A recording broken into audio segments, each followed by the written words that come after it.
manufacturing lasers, and he's got gimbals and all kinds of fancy low light cameras, and he'll literally just run round and round, going up, going onto rooftops, going across bridges, wherever he needs to be, he'll just run along to.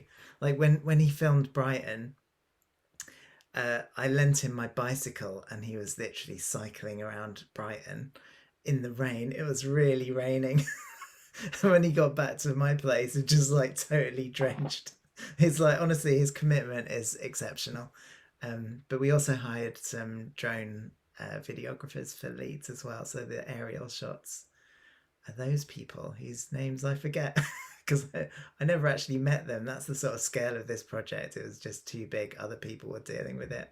It's massive. So for those just arriving, we're doing that sort of chatting away bit. We will do proper intros in a second, but what you're witnessing is Leeds last October.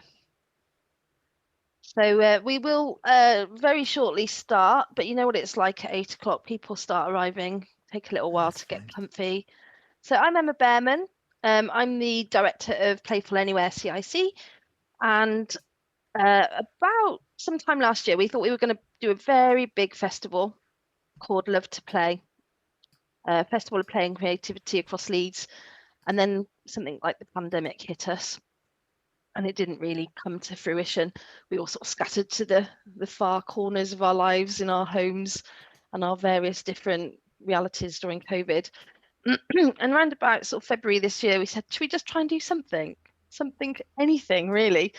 And so Love to Play kind of re-emerged out of this sort of period of not having done anything really. That's my personal experience. Obviously, Light Night did happen. And Love to Play has been a week of conversations, workshops, alpaca drawing with Wendy, who will maybe give us a couple of minutes on that. And then questions, really. And if anybody follows me on Twitter, it's Emma M. Bearman. I ask a lot of questions. And I said, one lunchtime, I think it was, what is a city of play? And Seb answered. What did you answer? It was probably just lasers, wasn't it? Just usually what I say. It's lasers. And so that's kind of the starting point of this conversation tonight. So welcome everybody. You can keep your cameras on or off. You can be as relaxed or as formal as you wish. I'm going to introduce Seb Lee Dilal, who kind of goes without saying in a way. We've already heard a little bit from him about Light Night. We have Abby Robinson, who's the artistic director and producer of Light Night. We've got Helen Wells, who's an event professional who's worked on 2 Light Nights, was very involved in the early planning of Light Night, Laser Night, Laser City. I think I've got that wrong. And is now working with Seb on other projects. Well, you get it all right. And Wendy Denman. Wendy's a what would you put it, pirate on the Love to Play Festival. Today has had a very successful alpaca drawing session. So before we get into lasers, should we just very briefly talk about what happened today, Wendy?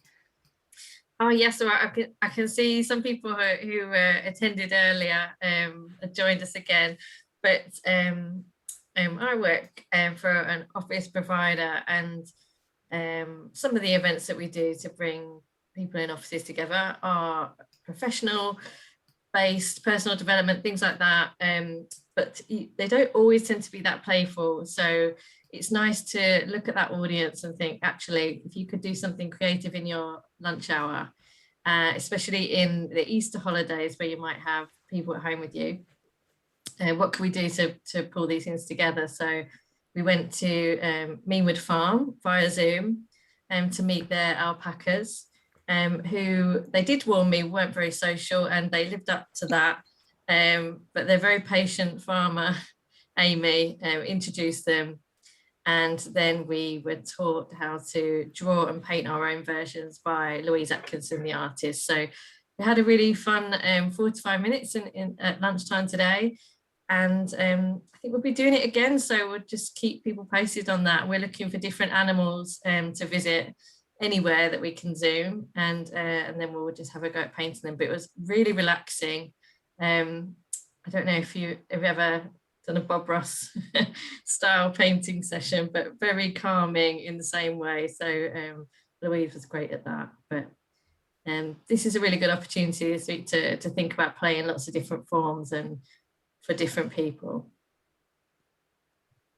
I think it has got us all thinking about playfulness in our different ways.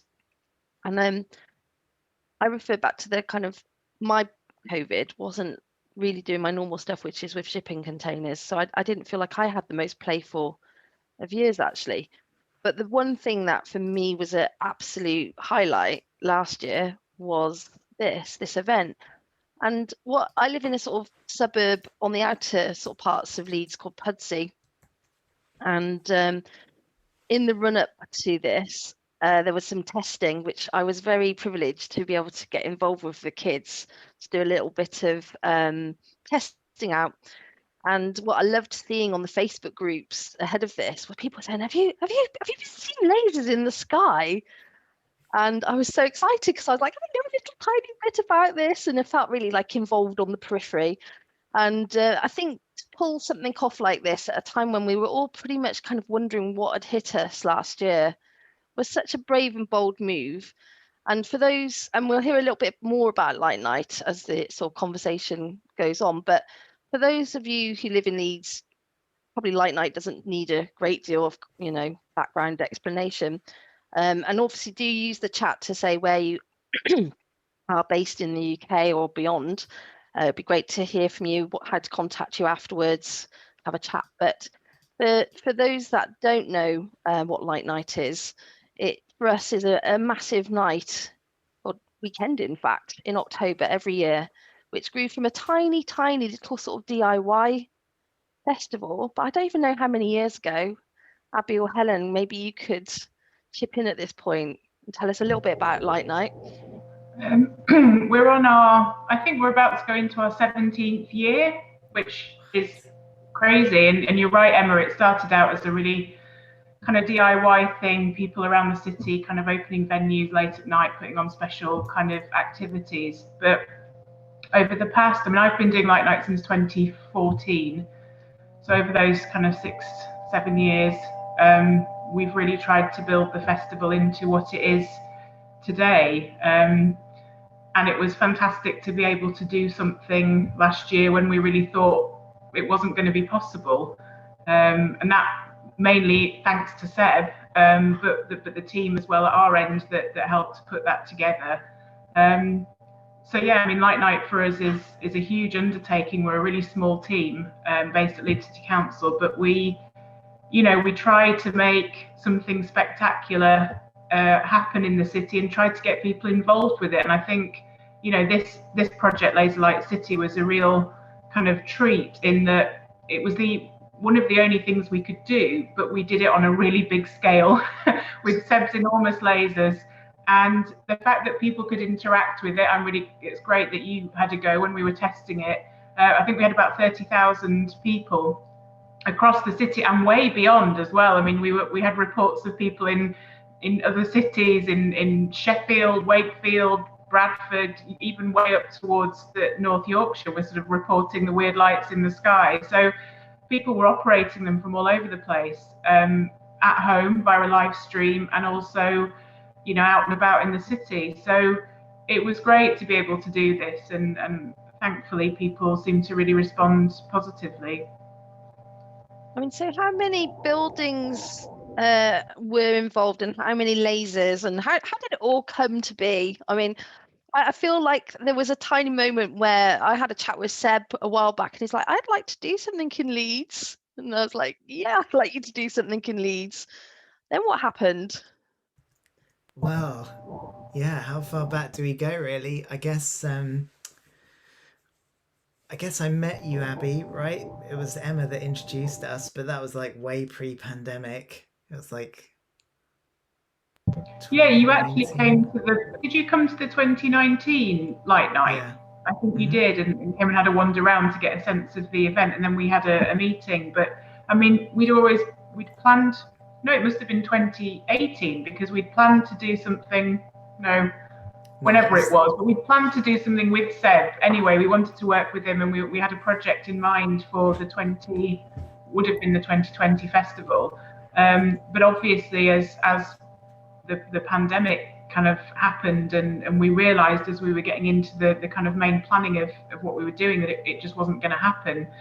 The format of Light Night, how it is, gathering 150,000 people we'd had into 2019 in the city centre was just not what anybody needed, and wasn't safe, and couldn't happen. So it was Helen Wells, who is on the call as well.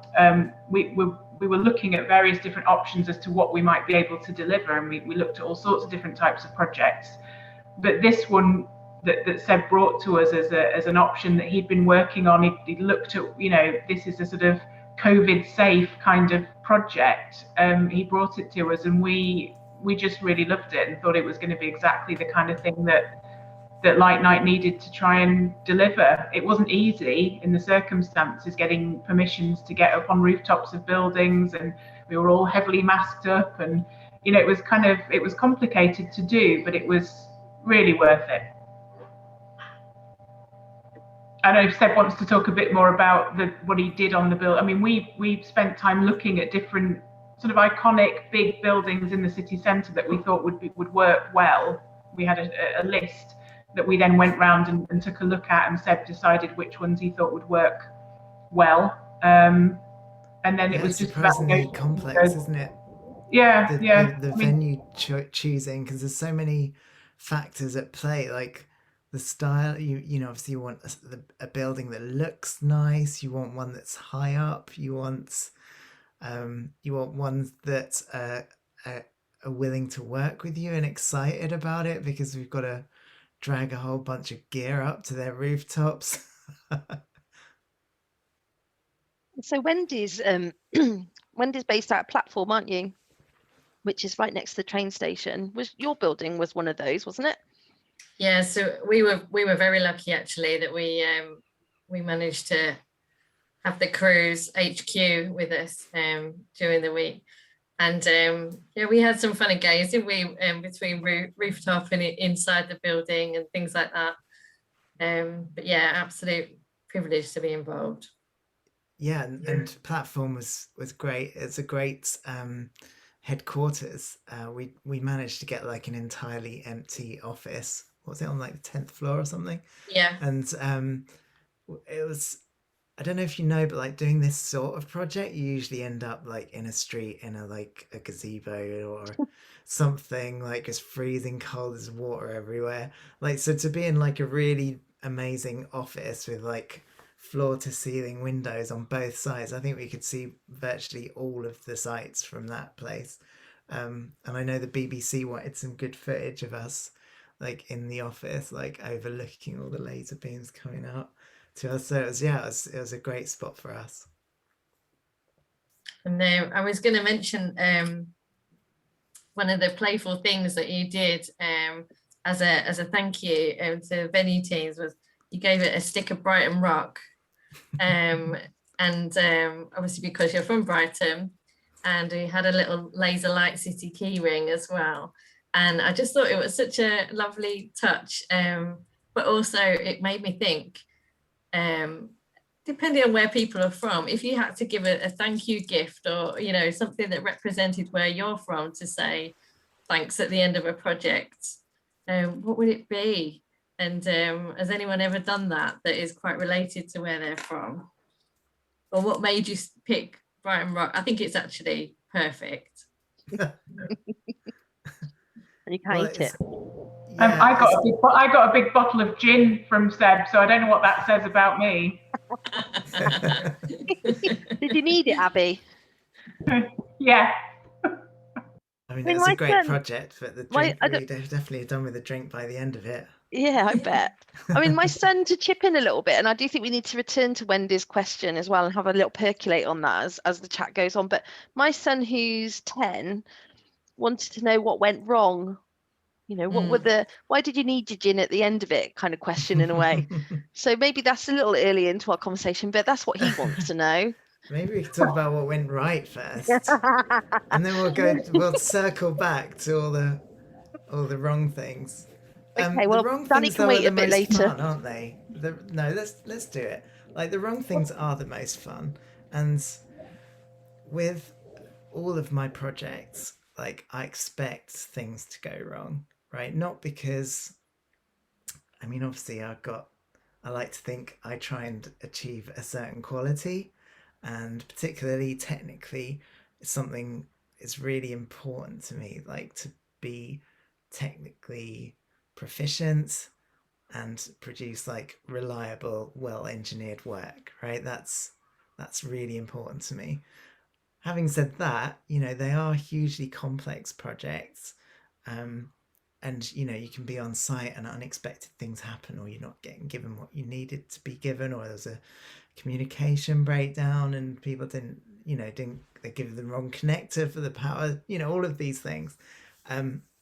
But it's so important, like, to really expect that. And I'm lucky enough to have an incredible group of people that I work with regularly who are totally cool when stuff like that happens. We're all just like, okay, let's work the problem. We just sort of enjoy that in a way, because if you're just sat around, it's like it's all working fine. It's like, oh, I mean, cool, but almost the reason I love my crew so much is because they like the challenge of solving the problems like I do. I guess, well, I don't know if there's so many things that we had to deal with, not at all my projects, and Leeds was no exception.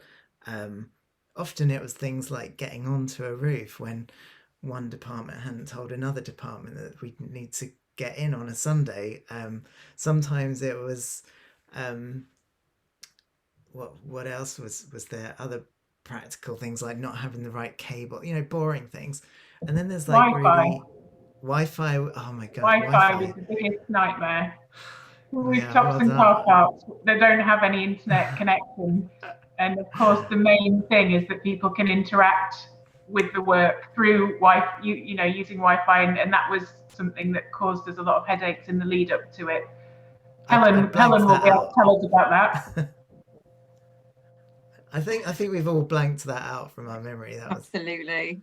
There was an air ambulance at one point, wasn't there? That gave us a little bit of a fright, because when you're dealing with these big lasers, you need to be in touch with air traffic control at the airports. I mean, it is a flight path, right, over Leeds, so we had to constantly be in touch with air traffic control. Like, the first night when we were setting up, like, we'd just be in constant communication with them. They'd be like, oh no, there's a plane coming, so we'd turn everything off for ages. And then, like, the first night of the actual show, it would just be like a few minutes here and there when a plane went over. And then I think by the second or third night, we'd see a plane and we'd call them up and they're like, no, it's fine, just leave it on. Because I mean, really, they got used to like what was safe and what wasn't safe. I mean, really, the airplanes aren't going to be blinded by the lasers, but there is a sort of dazzle risk. But by the third night, they were used to it and they really weren't worried. But even when we saw like an air ambulance flying past, we were like, shouldn't we turn them off? Shouldn't we turn them off? And I was standing on top of the Merrion Centre when that happened, and I could see the whole city, and I could see this ambulance taking off from LGI, and I just was on the radio going, we might need to turn them off, and then it landed and kind of was doing whatever it was doing, and then it kind of set off back up again, and that we'd turn the lasers back on, and it was hovering over the city, and I realised that whoever was piloting the ambulance, the air ambulance, was having a good look at the show and taking photos. Amazing. The best view in the house. Yeah, anyway, that's probably all I want to say about the things that went wrong. The thing that we were worried would go wrong, in all honesty, was the exact opposite than we normally worry about with Light Night, which was that too many people would come into the city. It was a real stress because we were doing a lot of social media, a lot of kind of talking about saying to people, please don't come into the centre, you'll be able to see these from a distance, you can watch from home online. but with Light Night normally we have no control over who turns up. We don't do any kind of crowd management because we take over the whole city centre, and so there was a real nervousness when we were sitting in our control room that suddenly we would be dealing with crowds of people, but people didn't, and they were really great, and they were sensible, and they did what we asked, but it was a real, we weren't sure how it was going to play out. I think that was really brave of you, and obviously a really tough message to get out there, but so good that it works, and other festivals will definitely have watched that and said, okay, it's possible. So yeah, just well done. Yeah, I feel the same way, because I think, when by October we'd had a fair few months, hadn't we, of being down in the dumps, I think, actually, and not necessarily having stuff to do or go to, or we might have been doing lots of things on our doorsteps. And Light Night for a lot of people in Leeds is like, I didn't realise it was that big. Actually, I hadn't clocked that it was at 100, what did you say, 150,000 now? Is that right? Yeah, in 2019 we had approximately 150,000 people attend over 2 nights, so it was incredibly busy. So of course the stress of thinking that many, that even a fraction of that number of people would turn up on the nights in the city when we were doing this project was stressful. Whereas of course normally we'd be really excited to welcome everybody and see crowds of people out enjoying themselves. It was a strange situation. And in terms of the sort of reception it did get, what sort of things delighted you as you were sort of, getting out there? What sort of things were you hearing? What were people saying? What's the flavour? I've got something to show you actually. It's this video here, which I found on Instagram, and it really made me laugh. Because this is, you can see it, right? You can see my video still. Mm-hmm. This is the Parkinson building, which is part of the university in Leeds. Yeah. And we put 3 big lasers on there. And we noticed there was a big flagpole in the middle. And the laser, as it went past, would like hit the flagpole and light up. Because it's so bright, it would reflect off the flagpole and light up the entire tower with lights. And what I found on this video is this guy, Richard Ruff, he's basically parked the laser on the flagpole and he's just mashing the colour buttons to make the building change colour. And that was something I found really delightful, because I didn't even really twig that you could like change the colour that quickly or where you'd want to, right? It was all sort of designed around moving the lasers around, but that he discovered this little trick, and I just found it on Instagram. It just made me really, really happy. His thumbs are going ever so quickly, aren't they? Play it back again. Look how quickly his thumbs are going. Yeah, look how fast the colour's changing. But weirdly, this project, I was a little bit removed compared to most projects, because normally we install like interactive touch things or keyboards or whatever, and so you can literally just see it and get the vibe of what's happening. So this was, I felt that much more removed. I was following the traffic on the website and I could see the movement of everyone in my little admin system, but I couldn't really get a sense of what the experience was. And in some cases it wasn't until I got the footage back from Nico that I could see, what people were doing, and that people were, just really having fun with it. So yeah, I feel it's a tricky one, this, because I'm a bit, obviously it's social distanced, but I'm also distanced from the people interacting with it. Our experience in the control room was really nice, because we had a lot less to do than we normally do. We're normally running around to so many different events and keeping an eye on everything and crowd management, and we were sitting in the control room watching the social media feeds come through, seeing people talking about where they were in the city, where they could get a good view, advising other people where to go, people watching from home. But there were a lot of families commenting that, their kids were taking part and controlling a laser from their living room or from their garden. And that was wonderful, actually, because it's different from a usual Light Night. We felt like we maybe reached people that wouldn't ordinarily come into the city necessarily, or it was like, bringing young children in late at night, sometimes not ideal.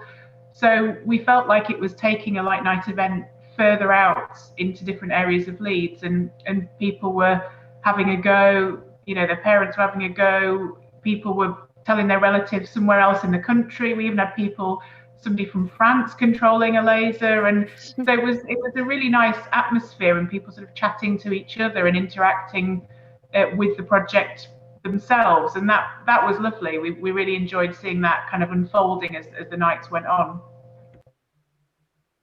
It's great seeing behind the scenes as well, actually. This is exciting. Oh, this is the footage from Brighton, I think. But I've got more behind the scenes stuff if you want that. Yeah, because I think it's quite hard to conceive of what 25 massive lasers look like. I don't bump into them very often. Yeah, and also, so I mean, it was kind of a difficult process getting this project off the ground, because I'm quite experienced with lasers now, but back then I generally would project lasers at buildings, so I'd do graphics with lasers. So I didn't really do much stuff with beams. In fact, I've got I'll probably put a show reel on, can't I, in the background, so you can see some of the work I'd done before this here. So this is Laser Light Synths, where I made these synthesizers, and although there are laser beams coming towards us, the majority of this project is being projected onto a building, like all the graphics there. And this is like Pixel Pirate is the first laser project I did, and there was just one laser on that project. And here's another one with Lightning Strikes, where again I'm projecting lasers at buildings. I'm not really doing beams. So I didn't really I didn't really know how to make beams in the sky particularly. I know some people who have done it, but in order to sort of get this project up and running, I had to get my hands on some of these lasers and test them out. So week after week, I'd just be setting them up in Brighton. I think, in fact, here's the first one I got. This is the first big laser that I got just to try out. You can see it's pretty big. It's pretty massive. It's like the heaviest laser I'd got up until that point, and it's scary because you can see how bright that is, like just in my studio here in like full daylight, and usually you can't really see lasers in daylight, right? So and it's so terrifying because as soon as the laser, like at the moment, it's in this video here, you can see the laser's been split up into multiple colored beams, but as soon as they all converge into a single beam, it's like the full power of that laser is converged in one point. It's very painful to look at, but it also starts burning, so there's this sort of power of laser. It's quite scary and impractical just to kind of test out. But I did quite a few sort of Brighton tests. I've got loads. I should have got some of that footage out, but you can see here, this is us the first time we'd rigged the lasers on a building in Brighton. It's Sussex Heights, so we had to figure all of that stuff out. This is like, we're so used to being on buildings now, but this was the first time, and it was kind of exciting and terrifying, even just like carrying the lasers up like ladders and stuff. It's pretty hairy stuff. None of the buildings in Leeds were this terrifying, by the way. Most of the buildings in Leeds were a lot easier. But yeah, that does look terrifying. Yes, I was working with crew in Brighton, some of the same crew as in Leeds, but also I worked with Same Sky in Brighton, who are very experienced outdoor events artists, and they were very experienced with this sort of thing, so I kind of left that up to them, but it's still a bit like Oh. yeah, so I was just capturing it all on my video, but even just during those tests, so week after week I'd test the lasers. I'd fire them out on the roof terrace in my flat here, just to get used to sort of what sort of patterns, what directions to point them in. Just getting used to like what makes the lasers look good in the sky, and you know and yeah, so it was all very new, and week after week we just keep doing tests and tests and tests. We'd have to register with the CAA every single week, get our permissions in. But yeah, and then Brighton was the first one. But yeah, I should say all through this, it was a weird time for us because all our projects were on hold. So we were kind of like, well, everyone was like at the beginning of the pandemic, we were just like, okay, I suppose we're gonna do something else now. I don't know, but I could see all the people that were interested in booking us, all the light festivals, of which Leeds was one of them, and they were like, we can't say yet. No one knew. So I thought, well, if I could come up with a project that would work no matter what. I mean, at the time, like April, I think this was, or May, we were like, oh, it'd be fine by October, surely. And I was like, well, will it? We just don't know. So that's why really I came up with this idea, which I knew would work no matter what.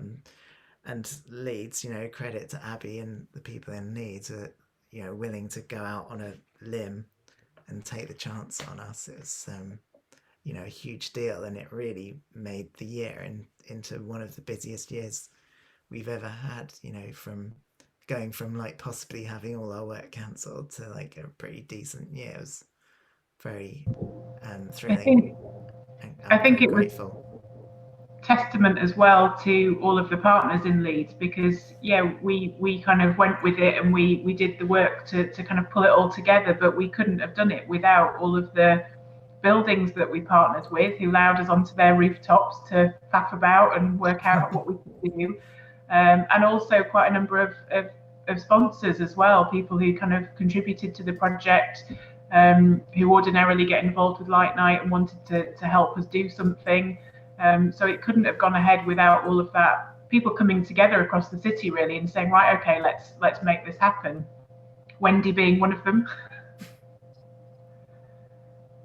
We were so excited that something was going ahead. I think that was the whole city's feeling was, wow, like, festivals are getting cancelled just every week, weren't they? And nobody knew when it could come up. So something that was bold enough to say we're going to do it was amazing. So yeah, it was really good. So glad you did it. And what a great concept to do something that can happen no matter what. Yeah, absolutely. And that was the only reason we could go ahead with it, in the knowledge that whatever happened, whether we went into lockdown, whether we were in restrictions, that we would still be able to make it happen. So yeah, that was testament to Seb kind of thinking that through, the concept, and making us feel comfortable that we could pull it off. And did anybody else, because I don't keep an eye on all the sort of light nights or the light festivals globally, and I'm sure that your gaze must sort of look quite widely, both of you. Did you come across anything else during the last sort of 6 months to a year that you thought was inspiring, or did something quite bold and brave anywhere else other than Leeds and Brighton? I mean, we do look at what people are doing at Light Festival. We're part of networks across the UK and also across Europe and beyond. So we do sort of check out what the people are doing. And people did do certain things. I mean, some of them did, like, I mean, we didn't just do Laser Light City. We had some other artworks out in different places. There was a piece by some Romanian artists at Leeds Dock on an island in the river, which was said, "I miss you," which was very much a kind of comment from us to the public about missing kind of cultural events, arts events, people getting out and about together. And so there was quite a number of those kind of projects happening where they were kind of longer term installations, so they weren't gathering people for a specific event. We do know of a festival that did a drive-in light trail around an airport runway, because the airport, the flights were grounded, there was nothing happening, and they actually went and took people round a route which looked fabulous, actually, an amazing idea, but took a lot of work, I think. So people were, a lot of festivals did cancel, but a lot of places did try to think outside the box and do something a bit different. And actually, it's a really good opportunity to think about what you can do differently in a situation. It's quite easy, I think, sometimes to follow a set kind of plan that you do every year, and this forced us to go, okay, we can't do that, what can we do? And sometimes the results of that are really can then inform what you do later. I think this year for Light Night we're hoping we'll take projects out to other areas of the city which we haven't done before, but inspired by this and people getting involved in different areas. So I think it's been a really good opportunity to think about things differently, definitely.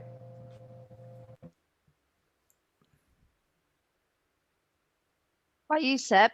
I've got a question from Kate Neal in chat, and obviously anybody's welcome to put any questions into chat, or even take your microphone off if you want to actually chip in. Kate runs Geek Play in Margate as well as Marine Studios, and she's asked, could you scale the project and could people across the world control the lasers?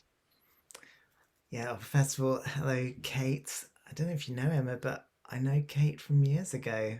We've worked together you would, quite a of bit, course. so I miss you, Kate. We need to do something again. Put a Kate camera on and say hello as well. Kate was like, I think it was 2014 I did Geek Festival.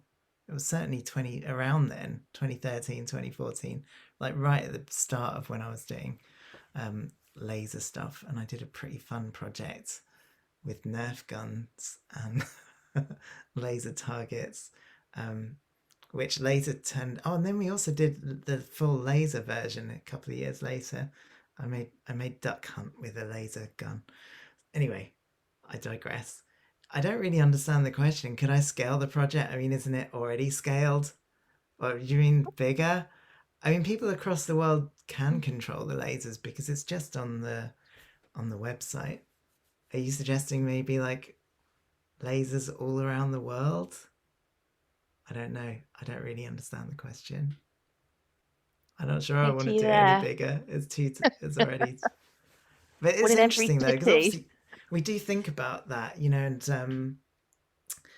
there was a lot of lasers at the London New Year's Eve fireworks show, and on Twitter everyone was like, Seb, is that you? Is that you? It's like, I think there are other laser people in the world, but I was sort of thinking about, could I have done something for London at New Year's Eve? And, obviously it would be a kind of a huge privilege to do that, but I kind of sense that there's a lot of people making decisions in that setup. There's a lot of money, there's a lot of organizations. It's sort of like, do I want to get to that?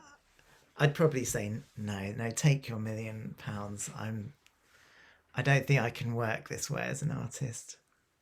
That's a good question, because I know that Penny had a question for you actually, which that might lead nicely on from, which is, given you are an artist and there are these opportunities in front of you, what would your dream next project be? Sorry. Penny's fault, that one.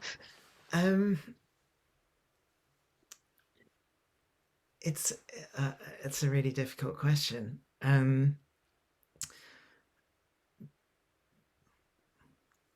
Okay, so let's just, because this Laser Light City is kind of it's a kind of a sort of, how's a good way of putting it? It's a diversion from my plan, right?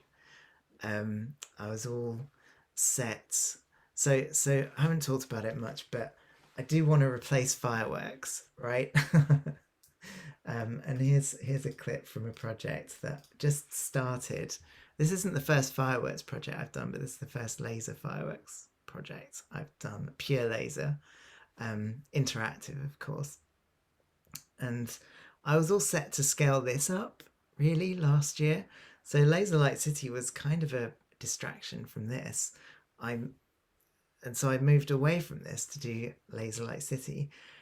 And when it comes down to it, Laser Light City is probably the biggest project I've done. It's not. I mean, I've done installations in the Middle East and stuff that had bigger budgets and stuff, but this is like the biggest in terms of like the number of lasers, the amount of crew, the number of different sites. So that's kind of the biggest project I've done, and I'm sort of hugely proud of the crew and everyone for pulling it together. It's like, and getting, ironically, it's a much bigger project than I probably would have done otherwise. So it's kind of like, what's the next thing? Well, I suppose I'd like Laser Light City to go out a few more times, and we've got a few potential bookings coming up. Hopefully, autumn this year will look good. But I kind of want to get back to replacing fireworks and seeing where I can take that. Because I feel really strongly about, how problematic fireworks are. Obviously pollution and particulate matter, but also like the noise and the disruption, particularly for like neuroatypical people, PTSD sufferers, pet owners, wildlife, the safety, but even as well as all that, it's sort of like the concept of bringing 30,000 people to a park for 10 minutes and then all leaving again. It's like, sure, fireworks are pretty and stuff, right? But just that, I don't really like the crowds.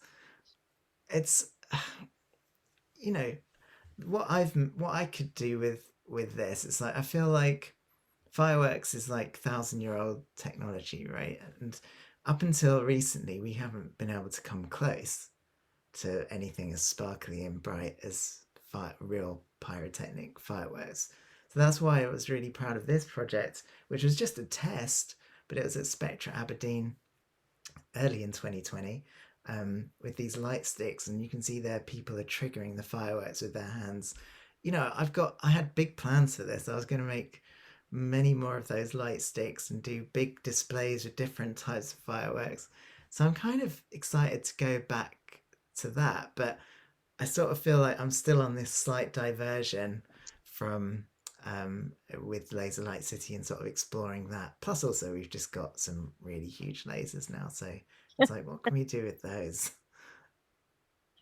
And so the interactivity of this, then, I guess it does kind of encourage gathering, and that is the challenge. Yeah, but it's not. Yeah, I mean, obviously, in full pandemic lockdown, we can't do this, right? And obviously, people are suddenly very nervous about touching things as well. So it's clear that we couldn't really do this, but it's not like we can run this for like a few nights in a row for like all night. We can run it for 6 hours a night. It's like just like Laser Light City in Leeds over a long period of time, very spread out. This is something that isn't 20,000 people showing up for 10 minutes and leaving again. We can get through quite a few hundred every hour, and as long as it's spread out in time and not marketed towards a particular time, I feel like it's in a lot of ways a bit safer once we start to come out of the pandemic limitations, I think. It's glorious. So I think that itch that you want to continue scratching, I totally understand that sense of like, diversion. This is the thing that hasn't yet been quite realised. So can you do both, do you think? Yeah, probably. I think there will be a mixture, and who knows, with these huge sky lasers, I could maybe put them on the top of the building, and when the firework hits the end, the big lasers go off. I don't know. But I guess Laser Light City was quite scary for me because I'm, you can see the sort of quality of the graphics on this fireworks thing. It's like it's particle systems, it's projections. Those lasers are like a third the power of the ones we used in Leeds, and they're so bright when they reflect on a building, when you point them at a building. So, and so I was like, I know with this setup I can get something really spectacular, but Laser Light City was scary because it's like, even with the most powerful lasers, you're never going to get something as incredibly brilliant and bright as these kind of projections. So it was all a bit scary, but yeah, it worked out all right in the end, didn't it? Totally. I don't think people realise. I mean, Lenny, who's Penny's son, had a brilliant. Was it Lenny or actually was it Ernie, asking about how hot would it be if you put your hand on the end of the laser? I think he's about 7 years old, so that's a It's a kind of really good important question. It is a really good question. Well, the answer is very hot. So I guess I'm used to using. I've got some smaller lasers that I use in the studio here for when I'm working, and even the small ones. Like if you have a single strong beam, you put your hand in front of it, it will start burning. After a few seconds. And the larger lasers that I use, like in this fireworks project, I remember one time I was demonstrating to the stewards because let me find laser light synths actually, because that's kind of a fun project. I was demonstrating to one of the stewards, like the laser beams come over your head in laser light synths, and I was demonstrating to the stewards, it's like, obviously you want to avoid the beam. If you put your hand in front of it, it will start to burn. And I was wearing gloves, and I sort of went, oh, ow, because I'd left it there a few seconds. I didn't really think it would do anything when it was so split up, and it was freezing cold outdoors.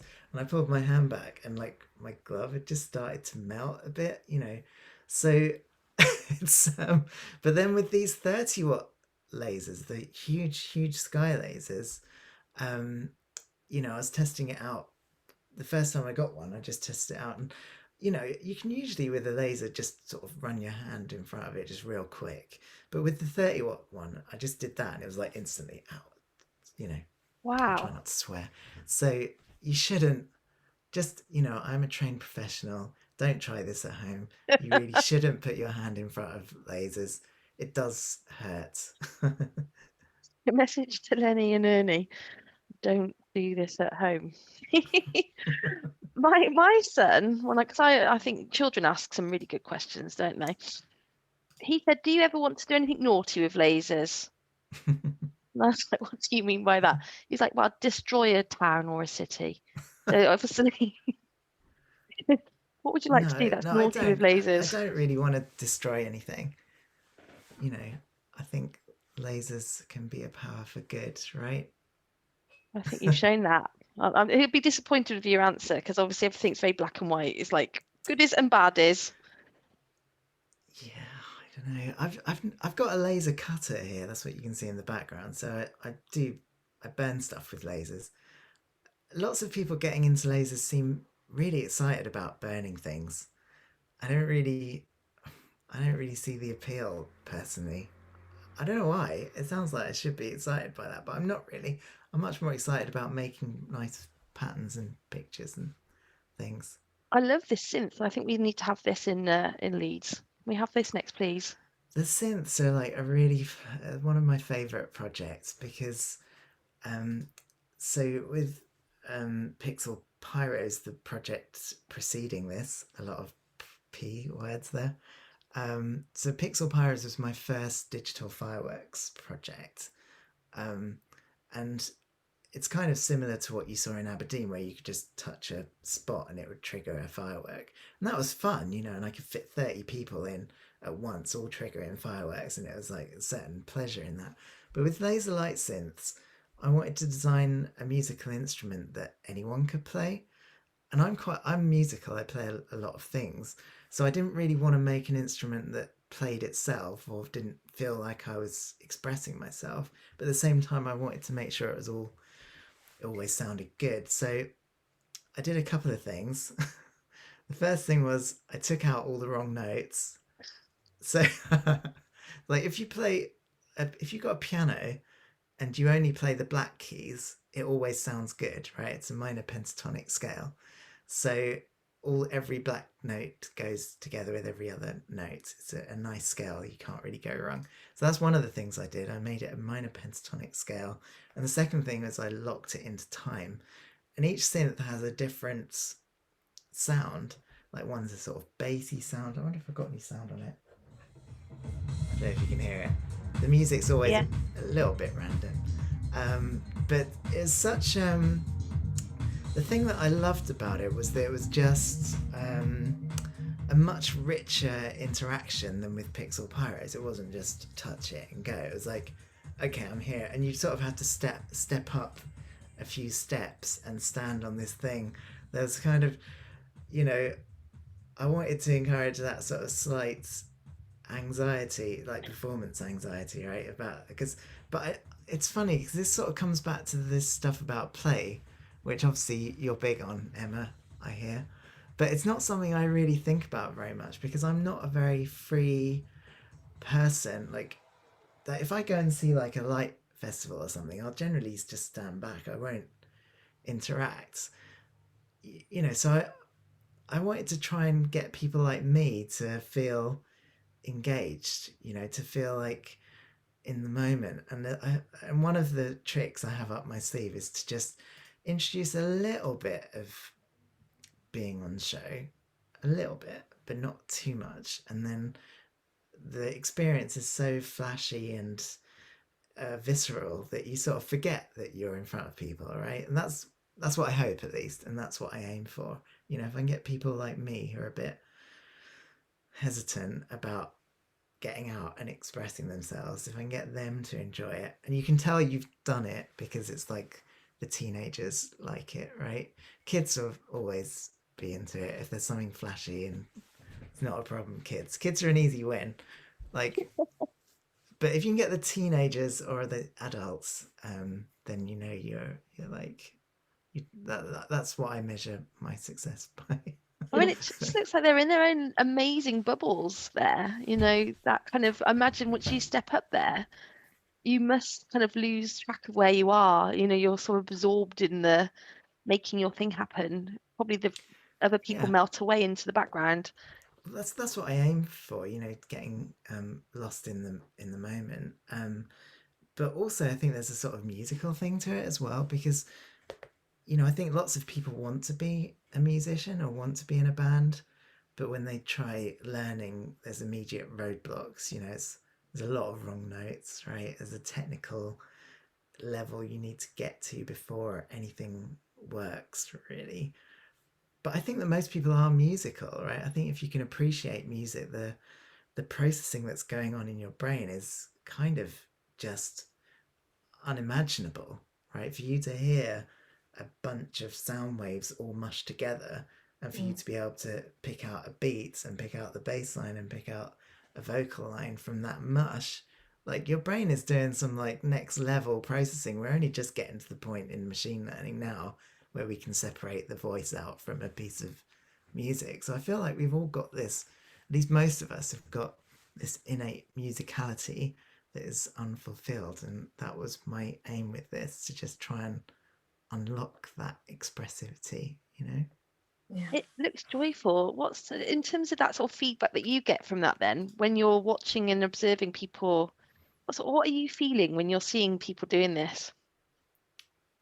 Well, these events are always very intense, right? From my point of view, right? Because there's a lot of pressure, a lot of moving parts, a lot of technical things, even just cabling. There's a lot of stuff to think about. Often, if it's a new project, I would have still been working on it up until the last minute. It's an intense experience, and with laser light synths, there's a whole hardware part as well, so you're constantly servicing things. It's intense, is what I'm saying. I mean, it's enjoyable, but it's also, you've got to be really focused. You're really focused. So when you're in that mode and you're sort of running it, and with this project, you can see we sort of have to look after it a little bit, run the drum loops and trigger a few things and change the sounds and stuff. So we're sort of doing work. So it's not that, in all my projects, it's very difficult for me to just stand back and just be like, okay, this is a really great project. It's almost impossible to do that because your mind is in a million other places. But with that project, occasionally you'll just see some little kid just going nuts, dancing around, and or even like there's one guy at this installation. Actually, it was at Middlesbrough Town Hall for their centenary or something. when you get like young adults, just like there was one guy who was just on it like for 2 hours, and it's like, okay, that's pretty fun.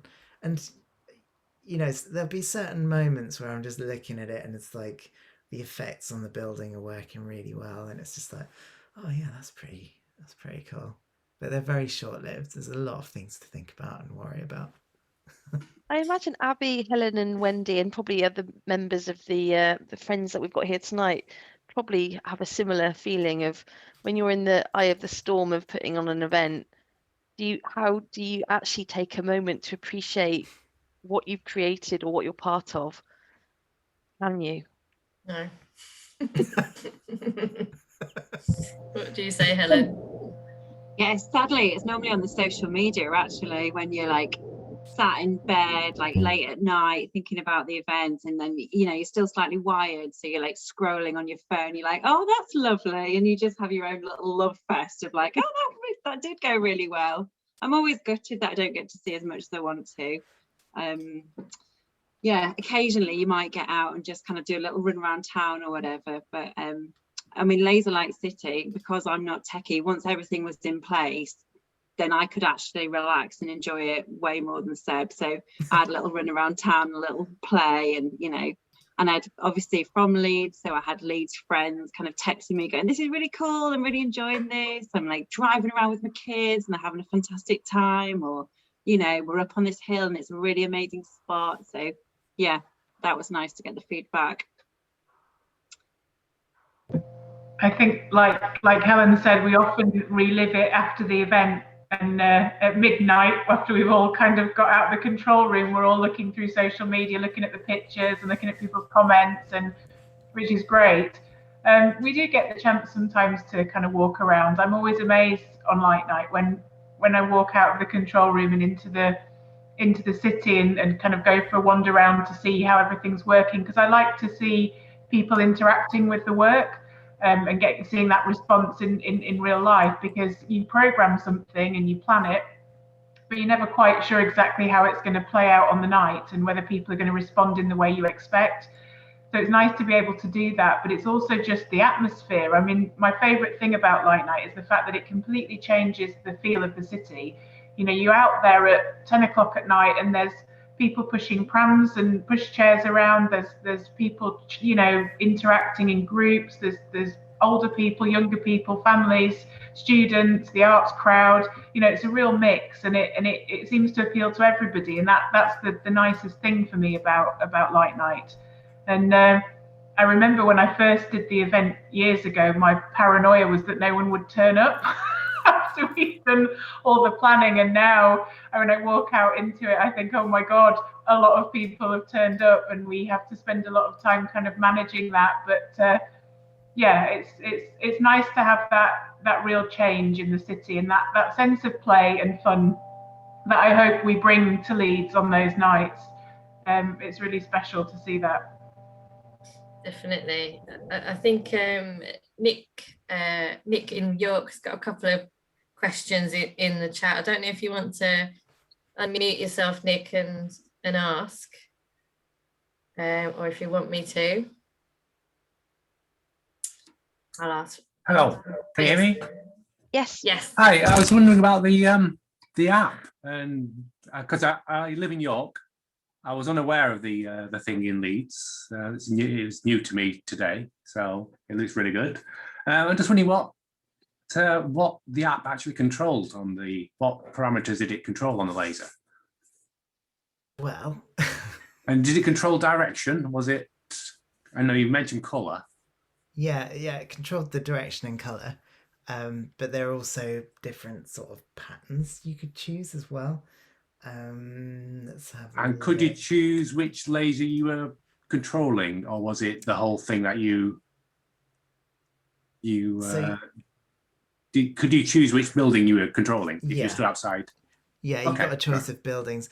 I mean, it actually became quite obviously my thing was I wanted to keep it really, really simple, but we were expecting thousands of people, so I needed to make a system where you could like wait your turn, things like that. So yeah, you'd be presented with a list of the venues, then you'd pick one, then usually they'd be busy, so you'd join a queue, wait a little while, and you'd see like a countdown of how long you'd have left, and then right before it was your go, you'd get like 5 seconds. Then you'd be presented with this interface. I don't know if you can see it on the screen there, but you can see that square in the middle. That's where you can move your finger around to move the laser. And there's 4 shapes under that. Like the one on the right is just like a single beam. Then there's one that makes a sort of circle, so it's kind of like a cone. Then there's one where it splits up the beam into like a fan of different beams. And then there's one where it just sort of sparkles kind of slightly randomly. And then under that is like the choice of colors. So you could really play with it. It was definitely, you felt like you were playing. I hope so. I mean, I quite enjoyed playing with it. It was, it's very. I've been programming like interfaces for years. I was a games programmer for quite a few years before I got into all of this. So the sort of interaction is like really important to me, and feeling like you're in control. Like, so it's important to me to get the latency really, really, really low. So you do that and you literally see the laser like in front of you. I've got some footage. I don't think it's handy, but I've got some footage of literally that. You're just doing that and the laser's exactly following it. Plus smoothness of the interface. Those things are really, really important to me. And sort of going back to this idea of play, it's like often the interactions that I offer people are very simple, but if I can present them in such a way or give it a sort of feedback or a feeling that of responsiveness to what you're doing, then the interaction doesn't have to be very, very deep or complex. It can be a very simple thing and still hopefully be fun. Yeah, that sounds good. I think you did a brilliant job actually on that sort of, you didn't have to wait too long, because I know my children are very impatient. If they'd had to wait for any period of time, that would have probably destroyed it for them. So I was very impressed by that. Things that we sort of tested and tweaked, and initially we were offering people like control of all the lasers on a building, so you'd do that and all the lasers would all go together. But when it got busy, we'd start splitting up the lasers, so you'd get one of the lasers on the building, and I think most of the time it stayed like that for Leeds at least.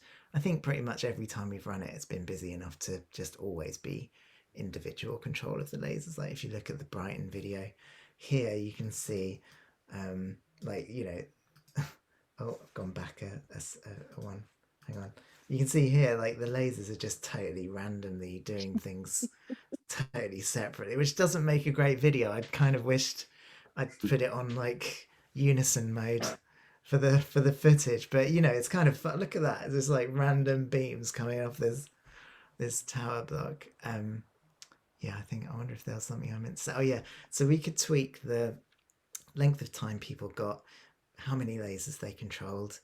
We could also sort of add and take away options of colors and things like that, because in some before it got fully dark, we'd have to limit the colors to the very brightest ones, so I think early in the evening you might not get all of those options. It might just be strong beams of like white and maybe cyan or something. So all of those things were very it's a lot of work and very adjustable, and we sort of figured it out. But generally it would be like 30 seconds per person, and doing it that way we could get through an awful lot.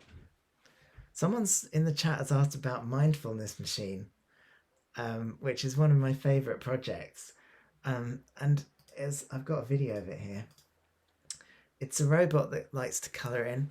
So I don't really do projects like this very often anymore, because I seem to have mostly just do the larger light installations.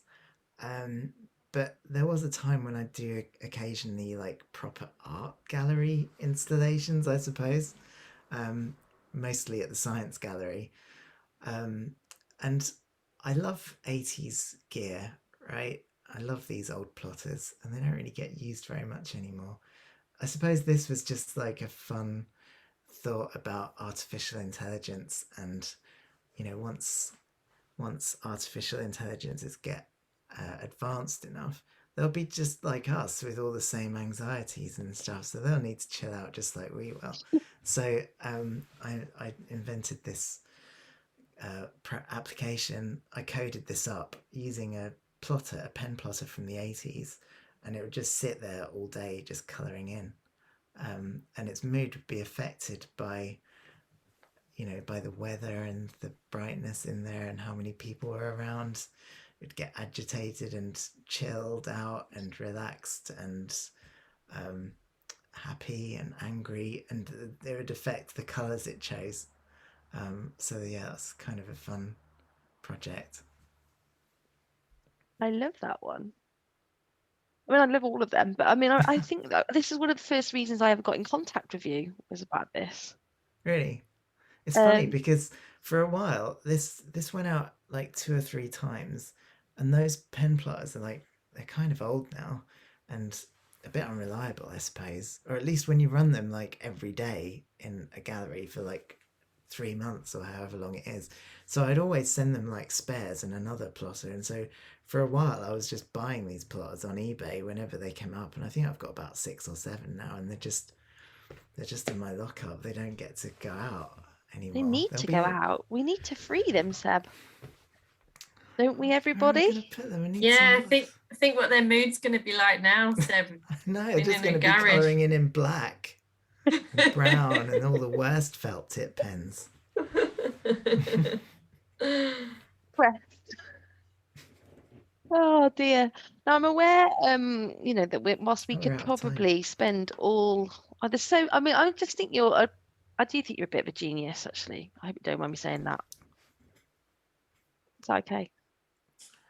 I can think of worse things. Yeah, I thought so. So anybody who wants to also concur with me, stick it in the chat or say it out loud. But yeah, I mean, you do everything, don't you? You're not like someone who outsources it to everybody. Obviously you have a crew, but you do you do all of this. It's quite incredible, really. And you're nice as well. That's kind of a rare combination. Well, that's very kind of you to say. I guess I've just spent a lifetime doing different things, right? And although I've been computer programming the whole time, I've also been a musician in a band. I've been a graphic designer. I've been a sound designer. I've been in a band and produced music. I don't know, there's all these things. And then I went into games and stuff, and more animation. And so it doesn't, over those times, I've just sort of learnt one thing kind of at a time. And it's really great for me now because I can be incredibly efficient. I feel like if you're a team of like interactive artists, like often you see sort of creatives and technical people working together, right? And that's cool, but that's not how I want to work, because there's that bridge between the creative and the technical that's a conduit, I suppose. And for me, that's just in my head, right? And there's often like a feedback loop. I'll get inspired by the technical things that I learn how to do, and then I'll do something, and then that will produce an effect, and that will inspire another idea. So my ideas I don't just suddenly go, oh, I've got this brilliant idea to make a synthesizer or whatever. It's not really how it works. It's like, well, I know how to use LEDs now. What could I do with LEDs? Or maybe a touch interface, or or how else can I use my lasers without a screen? Because part of laser light synths was to get away from ordinary projectors and a screen. So I guess what I'm saying is that I can be very efficient because there's not a lot of different people contributing. Sometimes it's exhausting to do it all. Yeah. But other times, most of the time, I can be much, much more efficient because of it.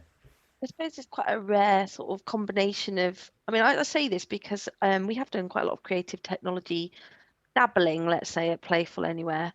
And it's not common to, I think, maybe it is in your world, but I think it's common to find people who combine all of those things in one person very often. Really? Yeah. There's a small group of people across the UK I'm aware of, but not massively. Yeah, it's this awful term like, which I hate, creative technologist, right? There's a few of us around. It's funny because, 10, 15 years ago, I was, like I say, I was a games programmer, but mostly I was using Flash, right? So obviously Flash games were huge then. And I started going to Flash conferences, and that was Flash, because it's an animation tool, right? It's like you'd buy it like After Effects and just start, artists were using it. But then there was also scripts added to it. That's not how I learned to program, but a lot of people in the Flash community were animators, and they were like, oh, what's this code stuff? They sort of accidentally became coders. So I was meeting all these incredible people who were both technical and artistic, and and since Flash sort of went away, I haven't quite found a similar group of people like that. No. We just had a few comments about this because I think Sandra's something about being a generalist. I think being a generalist and having a wide knowledge of different art forms brings a wisdom and can underpin the best stuff. It brings different directions, tools for ideas. But I would say you're a generalist and a specialist. I can't think of many laser kings. The laser thing has just got really out of hand. If you want it to, let's be honest. It's got think- really out. It's getting So- really ridiculous. There's a lot of support for you taking over the rebrand of Fireworks. Oh, cool. Yeah, so if we start a petition, we'll put you forward to be the change that Fireworks I needs. saw people mentioning the bangs and stuff, and that's a big part of it, isn't it? And the thing about these setups is you can have it really loud if you want, but because it's a sound system, it's just very localized in that area. And some of my fireworks projects, people just walking their dog past it. It's like no big deal. It's like, so yeah, I think there's some scope there. Oh, and after I said that on BBC Click, a guy from a fireworks company sent me a hate tweet. So that was good. What did he You've made say? it. I'm waiting for the hate piece in the Daily Mail. Once I get that, then I know that I really made it. Come on, let's make that so. Yeah. Oh, do you want to take your mic, put your mic on and say something out loud, or do you want me to read out your comment, or does Seb want to read it himself? I've read it. Yeah, bricolage. It's a fancy word. Yeah, I have my head of school used it to describe my research because I'm always the sort of person who doesn't fit nicely into one research cluster. And I was kind of being down on myself about it. And she was going, no, bricolage. So I kind of I've colonized that as an idea.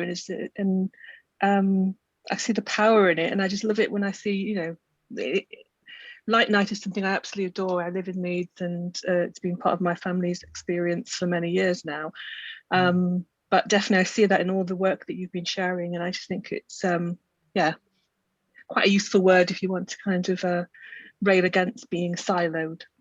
Oh yeah, that's cool. I mean, I've never really felt like I fit in anywhere, so I think that's probably part of it. I also think this thing about like ideas, I never really have an idea that I don't have some idea of how to do it. The ideas are always tied together with the execution, right? So I think my ideas generally come out of just things that I think I could maybe do, right? So it's not like I'm just an idea person coming up with crazy ideas all the time. And actually, in the past, when I have worked with artists, I inevitably just become the programmer, right? And it's not a place I'm particularly happy with.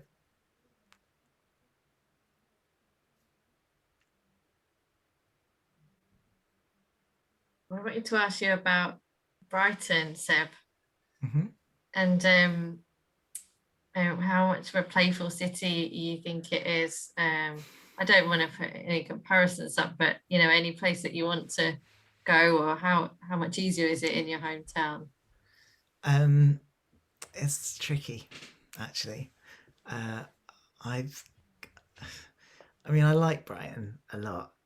There's a lot of things, a lot of reasons I feel happy here. But there's also, there's not really any, you know, I very rarely do any of these projects in Brighton. I just realised that I'm sharing a screen and it's just like a blank screen. So I put the loop back on. I think that's fine. That I very rarely get to do anything in Brighton because there's not really any funding for here. The council don't really have an arts team anymore. I think they've got an events team, but it seems to me, my experience with them, it's always been to facilitate like the next like Red Bull PR installation. So you know, it's like I don't know. I don't feel like there's a lot of funding for my sort of work here, and I think that there's a sort of certain complacency as well, right? The council don't really need to spend any money. There's loads of people who want to come to Brighton and do mad things. So yeah, maybe I'm not connected. Oh, I don't know. I was going to say I'm not connected to the right people, but it doesn't seem to be funding for this sort of work here, and it's much more like the other cities across the country that I guess Brighton have just got a bit cocky is what I'm saying. They're not really trying, right? Whereas you know, other large cities in the UK, you know, appreciate culture and are working on their own cultural presence and are happy to spend money on it. And I feel like Brighton, they're like, we're already arty and cool. We don't need to spend any money. So it's quite interesting to hear that they're thinking about tourist cities really, and the smaller towns and cities who have started light festivals or started, you know, different types of arts festivals that makes you go, oh, that's interesting. I wouldn't have thought they do that, but actually, like you say, you can rest easy sometimes if you already have a lot of visitors. And yeah, I mean, I should say that really with Laserlight City, because I did do it in Brighton, but really I kind of funded that myself, right? I've got some Arts Council funding to help me through COVID, and I took some of the Leeds money as well to help support. You know, it's all part of the R&D really. We had to test it before we got to Leeds, but it gave me the opportunity to work with some Brighton organisations, like a radio station here in Brighton run by young people. It's an incredible thing called Platform B, and they produced a radio show all night and it was brilliant. I got to know Same Sky a little better. Same Sky are an incredible arts organisation here in Brighton who do incredible, huge things for pennies, and they're an amazing cultural phenomenon in Brighton. You know, very poorly funded. It's always, you know, always having to raise money for some integral Brighton events.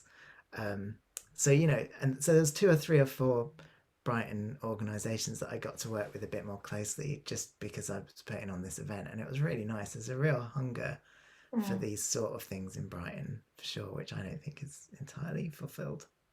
And Tilly has mentioned that she's in Tunbridge and there's a castle there, which would look nice with lasers. She's just putting that out there, and a few Kent mentions there. It's all Tilly. caps. It's very important. Seriously, if you want me to come and put lasers in your city, I can do it. You just got to find some money and find some people with buildings, and I'm there. Honestly, let's do it. Tilly. We can all get behind that. I mean, I don't know how many people have come from different places around the UK, but I mean, it is so exciting. And what can we do to have more of this, really? I suppose is always the question. So money, buildings, that's it. That's the simple. Money and buildings. Money and buildings. On Wi-Fi. Don't talk about the Wi-Fi. Wi-Fi is a great point, though, isn't it? And I think like a fixed internet connection was the holy grail. That I just don't. It's like in this day and age, it seems. I don't want to talk about it. I'm still traumatized. We've got a couple more questions. Sorry, I don't want to cut you off there, but we've had a couple of comments and questions. So I don't know if you want to turn your mics on if you've got questions before we finish at 9:30. There's something from Sandra and something from Kate. Yeah, no, I'm just really interested in this collaboration thing because, you know, one of the, I run a company called Friction Arts. Well, I don't run it. I mean, it evolves and explodes and expands and contracts according to the money we've got. But I mean, I'm really, really passionate about collaboration and making sure that artists get space. And you know, we had a marketplace that was the founding place of the city, and it's a 34-acre site. And you know, we're really passionate about site-specific work, and we've kind of worked internationally, but we're also, you know, for our sins, we love Birmingham. It's this big kept secret. It's a lovely city because actually nobody goes there to be famous. So it doesn't have that kind of hipster shit yet, you know. So I kind of love that grip for it, and you can be a Brummie within 6 months as well. So there's something really special about that. So and for me, so the artists that are there. So we've got bands called Pram, and people that do sound design that are really humble kind of makers that really aren't. And I think my job or our job on the wholesale side, because we collected the sound ambisonically and then put it back into the empty market, and it was a really huge feat. And to get that sound patched in required a lot of technical stuff, but also, you know, we brought in a matrix of people to work on sections of the show, live musicians, performance, and what have you. And from getting into the site to leaving, we had 5.5 weeks. It was one of the most painful things I've ever done. But actually, one of the things that we did was create the space for collaboration so that people didn't feel like they were technically servicing a big machine. So I'm, because you were saying that, you know, whenever you work with artists, you end up being their technician. Well, I can understand why, because you've got an incredible skill set. But actually, you know, you do think like an artist. So it feels to me like the technology becomes the tool to get the art idea out, or the, you know, or the feeling, or the spec, you know, because the whole thing about your machine that draw, you know, it's quite an atmospheric piece, isn't it? And it's something, because you can see those kids watching it, and I don't know. So I suppose what I'm saying is that you clearly haven't been working with the right artists, or actually that they didn't create the right space for you to be able to contribute as a collaborator. What do you think was missing from the space that they offered you? Well, I should say that there has been at least one really good collaboration. I think I've got a picture of it here. And it's a project called Choreocracy, and it's an interactive dance show. And those of you that know my crew will know Chloe, and Chloe happens to be one of the dancers on this project, and she sometimes does production work for me. So this was a collaboration with a choreographer called Tim Casson, and we just got on really great. Right, it was a show in theatres. It was an interactive dance show, so we had 3 dancers, and there'd be all these fun things that we'd do, and you'd be able to interact with what was happening through your phones, right? So this was like, in some ways, a precursor to Laserlight City. Laserlight City was like a lot more complex because we needed multiple servers and things like that. But this was like, you know, phone interaction. Tim is like the best guy ever, right? We love each other. I really loved working with him. Even though he's a choreographer, he's also quite technical, and that really helped. But even with Tim, you know, I'd find it quite stressful because there'd be occasional natural conflicts. Like, he'd prefer one idea over another, and it'd be the opposite for me. And it would always be those parts that would really stress me out, right? I don't know, something about the nature of that makes me incredibly anxious. And in a way, it's like these huge technical projects that I do that are incredibly technically complicated and scary and expensive and risky. I don't get stressed about those at all. It's always like the human stuff that gets me anxious. So it's part the you know, it's part, even with like Tim, who I think is probably the best collaborator anyone could ever hope for. and he loves collaborating. He works with so many people. Even then, I found it quite difficult, even though ultimately I'm very proud of the work that we did together. So in some ways, I've sort of had to learn all the things that I've learned, because I find that process of creating with people quite anxiety inducing at times. And that's one of my flaws, I realise. But I haven't been able to fix it, and I'm quite old now, so I guess I've just got to work around it. I actually think it's fine if you don't fix it, because you know you clearly have a vision, and then I've got to work around. I have to put it off. I've got to work around for it. I just think it's really interesting, because you know, a lot of the play we do around the city is quite kind of invisible. In fact, I'm hoping as soon as we can, I'm going to be running a boot camp for old activists and young activists to come together, because I think they could actually really, you know, together come up with something, particularly with the new laws coming in.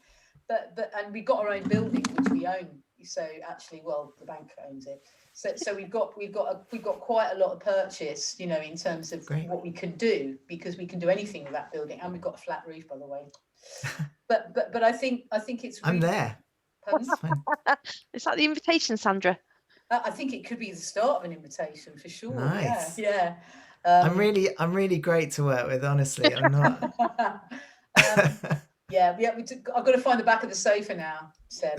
You know, and I'm very good at that as well. But anyway, so I'm just really fascinated about how you make collaborations successful. So one of the things that we try and do at the beginning of a process, before we have to problem solve, is actually get everybody to lead their own workshop, and then actually lead a workshop in a different art form.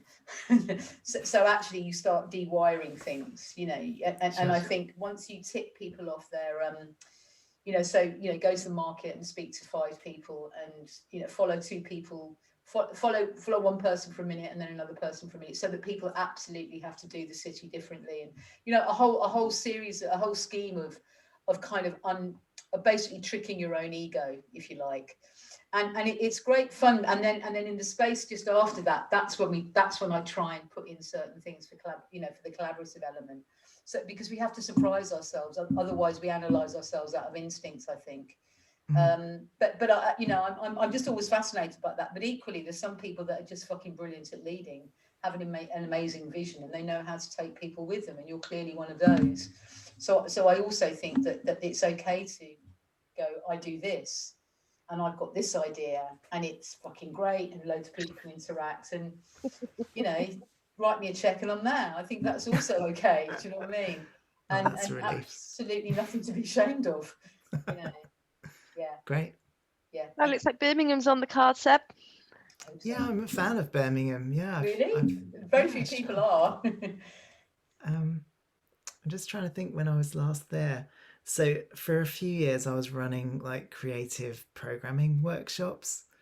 You know, when I stopped doing games, you know, I'd do a lot of conferences, and then I'd start to build up these installations, but a lot of my income was from teaching people how to do creative coding, and I really do enjoy teaching it, and electronics and stuff. I've sort of got a bit busy, so I don't really have time to do that very often or at all anymore.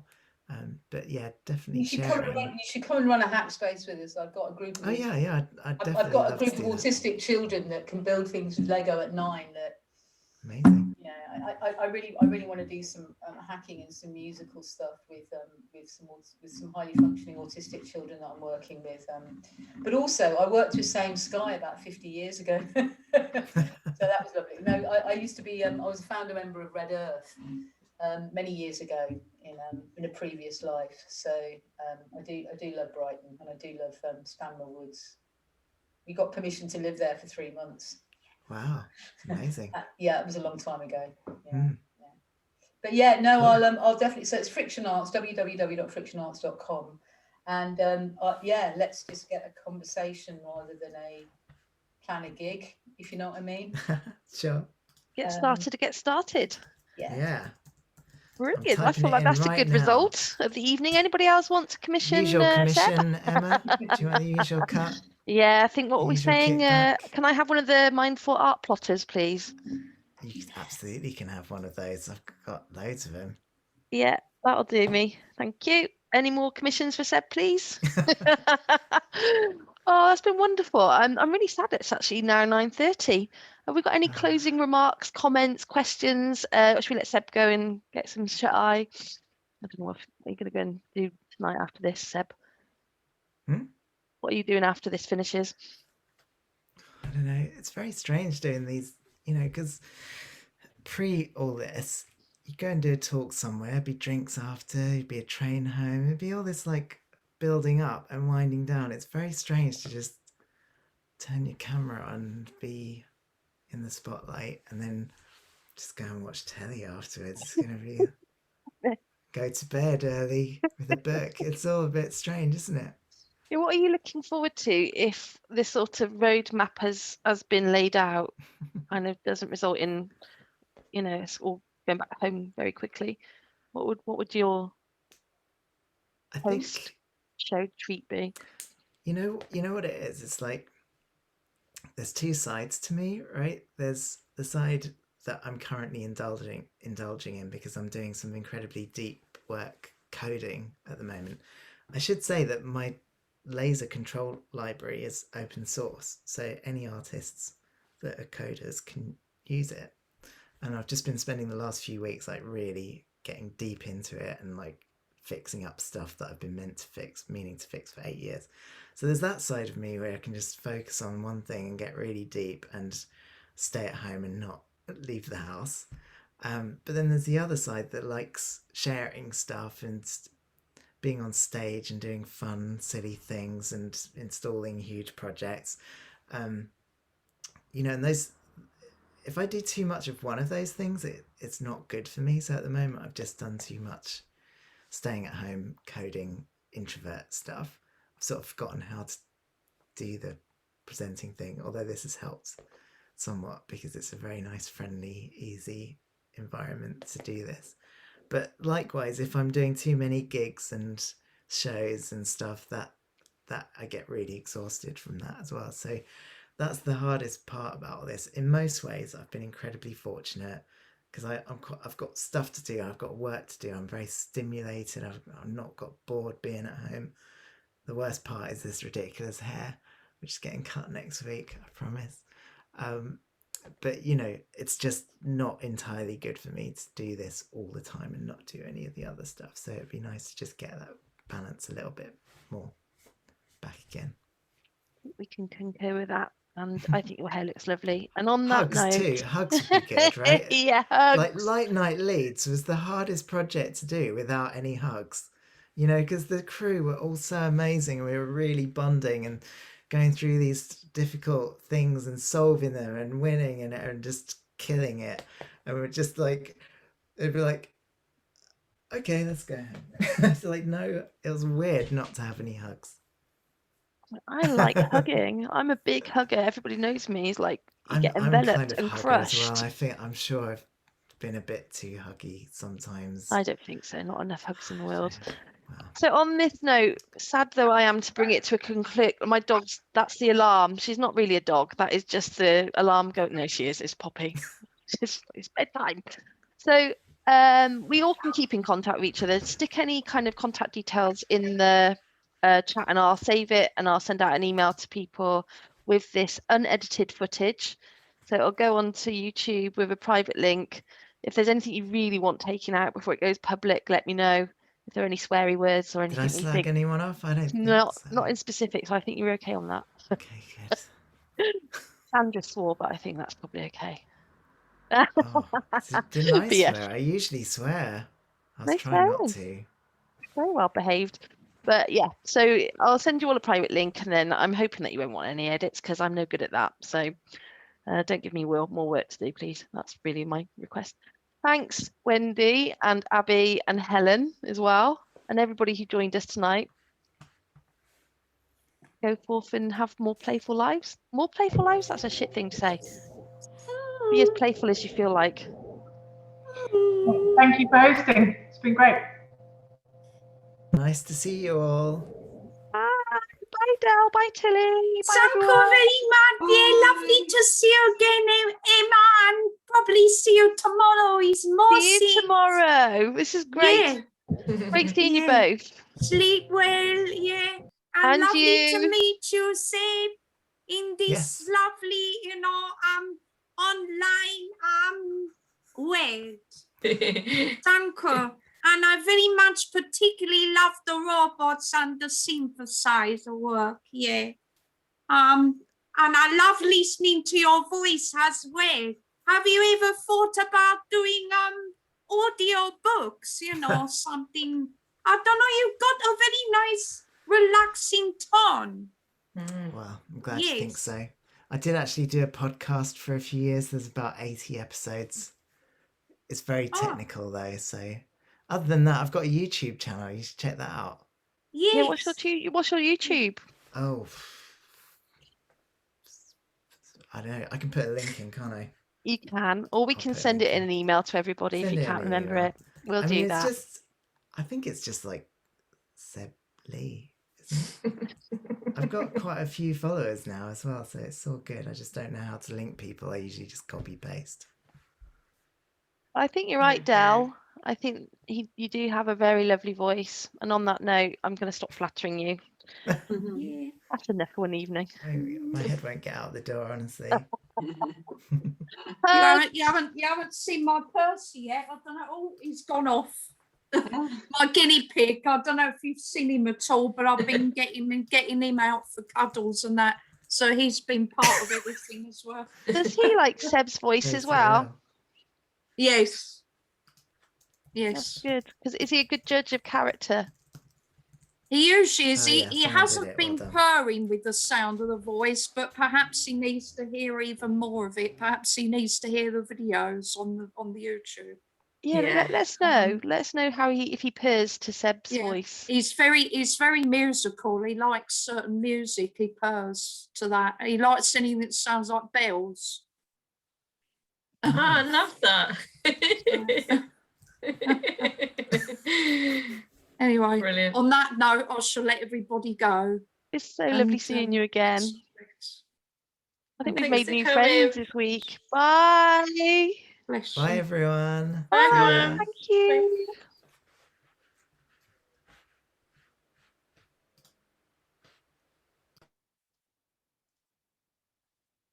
Thank you. Will you stop screen sharing and I can see your face at large? Hugh, you're so good. You're exhausted from that. You're on mute. Yeah, I'm a little bit exhausted. Thank you so much. That was an hour and a half. Being Yeah, questioned. it's nice. It's nice. I like it though. I like talking about my stuff. I don't really think about what I do very often, so sort of talking about it helps me to think about it. Yeah, I think the fireworks, it was really interesting to sort of look at the thing that you kind of have put to one side a little bit Yeah, and how you feel about that. yeah. I mean, I feel all right about it. It's just a bit disconcerting when you have to sort of change direction, right? It's just like we all did. It was just like, oh, what the fuck? What do we do? Stop Oh, you're still recording. recording, by the way. No, it's right. I've stopped now.